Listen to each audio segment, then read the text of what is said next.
Radio city पर मैं शानवी हूँ आपके साथ। बीमारियां कई हैं हमारे इर्द गिर्द और उनसे बचने के लिए सबसे बेहतर विकल्प होता है मेडिकल फैसिलिटीज का होना, जिसमें से एक आता है मेडिक्लेम का होना। ESIC भी मेडिक्लेम प्रोवाइड करते हैं और आज हमारे बीच एक बहुत ही खास मेहमान है। मैं doctor Sameer Kumar, state medical officer ESIC Jharkhand, और मैं यहाँ पे ESIC में 13 ईयर्स से हूँ और जो भी स्टेट में जितना भी मेडिकल रिलेटेड जो भी प्रॉब्लम्स है उसको सॉल्व करता हूँ और टाई अप देखता हूँ। तो सर, पहला सवाल, ESI क्या है? जो लोग इसके बारे में नहीं जानते हैं आप उन्हें जरा ब्रीफ करें, और कौन है वो जो ESI का मेडिक्लेम अवेल कर सकते हैं? ESI एक्ट 1948 में आया था, उसी पे बेस्ड है, उसी को बेस माना गया और 24 फरवरी 1952 में ये लॉन्च हुआ था। हम लोग हर साल 24 फरवरी को इसका एनुअल फंक्शन मनाते हैं, फाउंडेशन डे मनाते हैं। और वैसे जो भी प्राइवेट कंपनीज हैं, कोई भी, चाहे वो स्कूल हो, चाहे छोटा सा दुकान हो, चाहे वो फैक्ट्री हो, वहाँ पे 10 पीपल या उससे ज़्यादा अगर वर्कर हैं तो वो ESI में इनरोल हो सकते हैं। और ESI में इनरोल होने के लिए 21,000 से कम सैलरी होना चाहिए, वही लोग एलिजिबल रहते हैं। आई एम श्योर सर कि मैक्सिमम लोग इसी स्लैब के बीच में आते होंगे और इसके बेनिफिट्स जो है वो भी कई हैं, तो इसके बारे में जरा हमारे लिसनर्स को बताएं। ESI के बहुत सारे बेनिफिट्स हैं। मेन 5 बेनिफिट्स बताए गए हैं, उनको पंचदीप बोलते हैं ESI में। उनमें से है एक मेडिकल बेनिफिट है जो मैं देखता हूँ, सिकनेस बेनिफिट है, फिर डिपेंडेंट बेनिफिट है, डिसेबलमेंट बेनिफिट है और मैटरनिटी बेनिफिट है। ये 5 मेन बेनिफिट हैं और भी अदर्स बेनिफिट्स हैं जो जैसे कि फ्यूनरल बेनिफिट आते हैं। अभी चल रहा है कोविड-19 रिलीफ स्कीम। जो भी आदमी 24 मार्च 2020 से 24 मार्च 2022 के बीच में कोविड के कारण डेथ किए हैं, उनको एक पेंशन की सुविधा दी गई है उनके परिवार वालों को। तो ये जो भी ब्रांच ऑफिस है ESI के, उसके थ्रू वो अवेल कर सकते हैं। ऑलराइट, तो बहुत सारी मेडिकल बेनिफिट्स हैं और भी ESI के अंडर में किस तरीके से आपको मैक्सिमम लाभ मिल सकता है, आगे बातें होंगी समीर सर से। रेडियो सिटी पर मैं हूं शानवी, रग रग में दौड़े सिटी।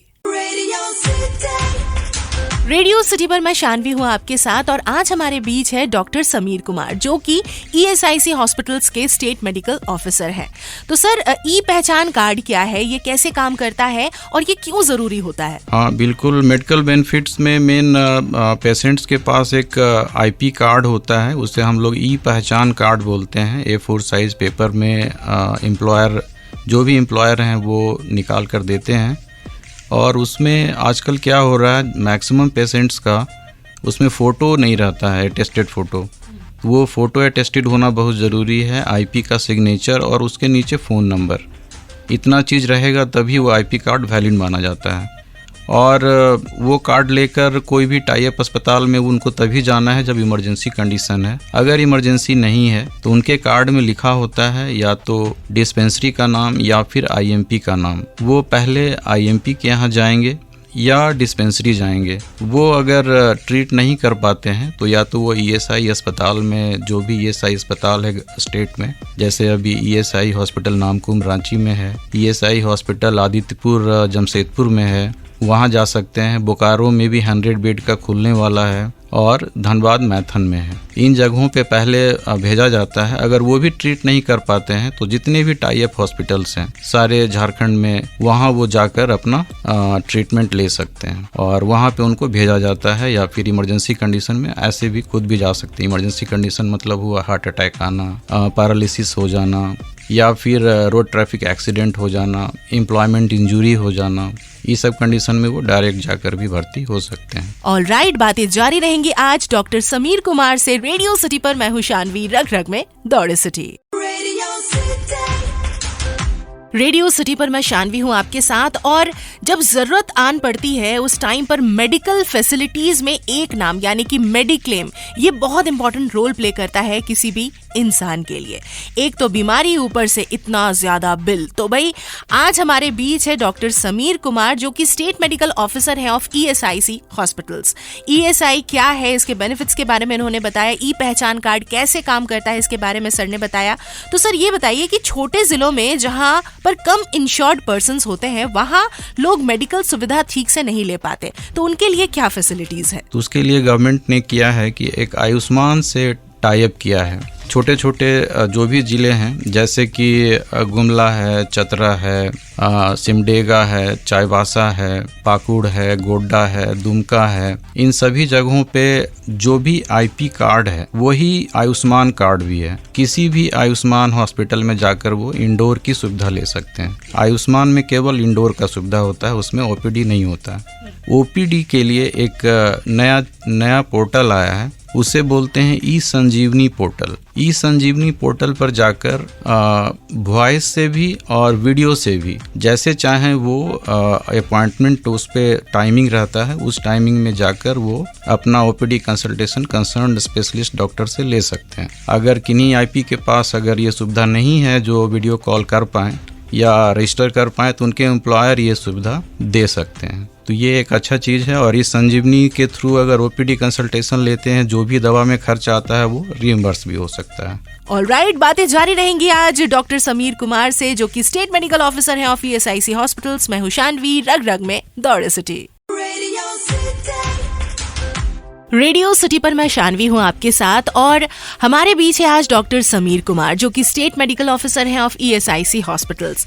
तो सर से बहुत सारी बातें हुई हमारी। सर, एक सवाल मेरे मन में था कि मेडिकल बेनिफिट्स के अलावा और क्या बेनिफिट्स दी जाती है ईएसआईसी के द्वारा? बहुत सारे कैश बेनिफिट्स भी हैं, जैसे सिकनेस बेनिफिट। आप बीमार पड़ जाते हैं तो आपको 91 डेज तक सिकनेस बेनिफिट मिलता है। आपके सैलरी का लगभग 70% पे आपको उस बीमारी के दौरान, छुट्टी के दौरान आपको ईएसआई देती है, जो कि आपके एम्प्लॉयर के द्वारा नहीं मिलता है। फिर अगर एम्प्लॉयमेंट इंजरी हो जाता है जिसमें डेथ हो जाता है तो फिर डिपेंडेंट्स को पेंशन की सुविधा है जिसको डिपेंडेंट बेनिफिट बोलते हैं। वो भी ब्रांच मैनेजर के थ्रू होता है। बहुत जगह ब्रांचेस खुले हुए हैं ईएसआई के जो कि एम्प्लॉयर को पता होता है। तो उस और एक है डिसेबलमेंट बेनिफिट। मान लेते हैं कि आपका उंगली कट जाता है, आपका पैर किसी तरह से एक पैर कट जाता है लेकिन आप तब भी वर्क करते हैं, बैठ के करते हैं, या एक आँख चली जाती है तो उस कंडीशन में मेडिकल बोर्ड के थ्रू एक परसेंटेज तय होता है, उसके तहत उनको पेंशन भी मिलता है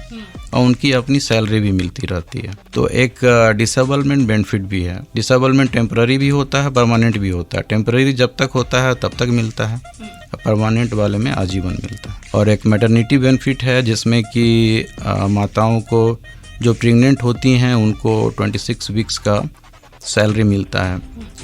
2 प्रेगनेंसी तक मिलता है, तो वो एक है। और 15,000 रुपीज़ अलग से मिलता है। जहाँ पे ईएसआई की सुविधा नहीं है वहाँ पे अगर वो प्रसव कराती हैं तो 15,000 अलग से मिलता है। और एक फ्यूनरल बेनिफिट है, अगर कोई डिपेंडेंट्स का डेथ हो जाता है तो उनको भी फ्यूनरल के लिए 15,000 दिया जाता है ब्रांच ऑफिस के थ्रू। ऑलराइट, तो सर हमारे एफएम स्टेशन आकर आपको कैसा लगा ये बताएं? काफ़ी अच्छा लगा और हम चाहेंगे कि इसी तरह से अवेयरनेस हम फैला पाएँ एफएम के थ्रू ज़्यादा से ज़्यादा लोगों को, तो काफ़ी अच्छा लगेगा। Thank you so much sir. I hope किसी तरह से हमारा कोलैबोरेशन आगे भी चलता रहे और जितने सारे इन्फॉर्मेशन है जो ईएसआईसी से रिलेटेड लोगों के बीच होने चाहिए वो आप हमें प्रोवाइड करते रहे।